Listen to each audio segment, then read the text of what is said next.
ان مسعود ثقفی ابھی مسلمان نہیں ہوئے، ابھی مسلمان نہیں ہوئے۔ میرے نبی پاک صلی اللہ علیہ وسلم اپنے صحابہ کے ساتھ حدیبیہ کے مقام پر ہیں، یہ عروہ دیکھنے آیا، نبی پاک کو دیکھا، صحابہ کو دیکھا، دیکھ کر واپس چلا گیا۔ دیکھ کر لوگوں نے پوچھا بتا تو نے کیا دیکھا؟ عروہ کا بیان، ابھی مسلمان نہیں ہوا۔ وہ کہتا ہے میں نے بڑے بڑے بادشاہوں کے دربار دیکھے، بڑے بڑے راجے مہاراجے دیکھے، نواب دیکھے، سردار دیکھے، ان کی قومیں دیکھی، ان کے نوکر چاکر دیکھے، رعایا دیکھی، مگر میں نے اصحاب محمد صلی اللہ علیہ وسلم ورضی اللہ عنہم جو دیکھا صحابہ نبی کو نبی کے ساتھ کرتے ہوئے میں نے کبھی کہیں اور دیکھا۔ بڑی پیاری حدیثیں سنا رہا ہوں، توجہ سے سنیں۔ لوگوں نے پوچھا کیا دیکھا؟ کہنے لگا میں نے دیکھا کہ اصحاب نبی کیا کرتے ہیں، جب نبی وضو کرنے لگتا ہے صحابہ گھیرا ڈال کے نبی کے قریب ہو جاتے ہیں۔ نبی کے کیوں کہ نبی کے جسم اقدس سے جو پانی لگے وہ اگر گرے تو زمین پر نہیں ہمارے ہاتھوں پر گرے۔ اللہ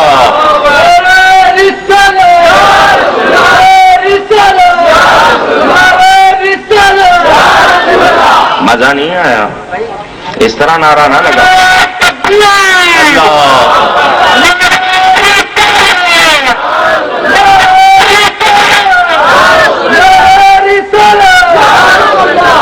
آپ جب بھی نعرہ لگاؤ نا ایمان محبت سے۔ میرے دوستوں اور بزرگوں توجہ فرمائیں، غور کریں، صحابہ کرام آ رہے ہیں، نبی پاک صلی اللہ علیہ وسلم وضو فرماتے ہیں، صحابہ کیوں جمع ہو گئے کہ نبی کے جسم سے جو پانی لگے وہ استعمال شدہ پانی زمین پر نہ گرے، گرے تو ہمارے ہاتھوں پر گرے۔ اس پر منافق کیا کہتے ہیں، وہابی کیا کہتے ہیں؟ بے وقوف۔ کیا کہتے ہیں؟ جب انہوں نے بے وقوف کہا، اللہ فرماتا تم بے وقوف ہو، یہ محبت کرنے والے بے وقوف، جو نبی کا ادب کر رہے ہیں، نبی سے محبت کر رہے ہیں، یہ بے وقوف نہیں۔ توجہ فرمائیں، سب کی توجہ ادھر۔ نبی پاک صلی اللہ علیہ وسلم ان کو روکتے نہیں کہ بھئی کیوں آئے ہو؟ یہ تم میرا جو پانی لینا چاہ رہے ہو استعمال شدہ، تمہیں پتہ نہیں یہ مائع مستعمل ہے، اس کو تو استعمال نہیں کرنا چاہیے، جاؤ اپنے کام کرو۔ ہم کھا گئے۔ نبی پاک نے ہرگز ایسا، ذرا اونچی اور اونچی، کیوں کہ اے لوگوں تم جس عقیدے سے آئے ہو کہ جو پانی مجھ سے لگ گیا اس میں برکت ہے، تمہارا عقیدہ غلط۔ پوچھو اہل حدیث سے یہ حدیث ہے یا نہیں؟ جو میں سنا رہا ہوں کہ صحابہ پانی لینے جمع ہوتے تھے، سنیں جو آگے ہوتے تھے ان کو پانی ملتا تھا، وہ اس پانی کا کیا کرتے تھے؟ تھانوی نے التکشف میں اس حدیث کو نقل کیا۔ سنیں وہ اس پانی کا کیا کرتے؟ جب پانی ملا ہاتھوں کو مل کے منہ پر پھیر لیتے تھے، اپنے منہ پر برکت لینے کے لیے۔ کس چیز کے لیے؟ ذرا اونچی۔ اور یہ کہتے ہیں یہ شرک ہے، حرام ہے، اور کوئی لفظ ان کو یاد نہیں۔ شرک بدعت حرام، شرک بدعت، شرک بدعت ہر وقت لگے ہو۔ وہ جو پولیس والے ہوتے ہیں نا، جب ان کو پریڈ کراتے ہیں تو پریڈ کراتے ہوئے ان کو کہا جاتا ہے بولو لیفٹ رائٹ بولتے ہیں نا، پوچھ رہا ہوں، ہاتھ ہلاتے جاؤ اور لیفٹ رائٹ بولتے جاؤ، وہ ان کی پریڈ ہوتی ہے۔ ان کو ان کے مدرسے میں کہتے ہیں بس دو لفظ یاد کرو، ادھر بھی دو ادھر بھی، ادھر لیفٹ رائٹ، ادھر شرک بدعت، شرک بدعت، شرک بدعت۔ اور ان کو کچھ آتا ذرا سا ادھر جاؤ کہتے ہیں شرک، ادھر جاؤ بدعت، تو جائیں کدھر؟ چلنے ہی نہیں دیتے۔ یہ وہ لوگ ہیں جو صحابہ کی بات کو نہیں مانتے۔ صحابی کیوں آ رہے ہیں؟ کیوں آ رہے ہیں برکت لینے؟ نبی پاک کے ناک مبارک سے رطوبت نکلتی ہے، صحابہ لے کے منہ پہ لگا لیتے ہیں، کیونکہ نبی پاک کو اللہ نے پاک بنایا، ان کی ہر شے پاک ہے۔ ان کی سمجھ میں آتی نزول الابرار کتاب کا نام ہے۔ اب میں کھل کے بولوں گا، پریشان نہ ہونا۔ انہوں نے مجھے چھیڑا نا، میں ان سے کہتا ہوں چھیڑو گے تو پھر میں چھوڑوں گا۔ کیوں چھیڑا؟ اپنا کام کرتے رہتے۔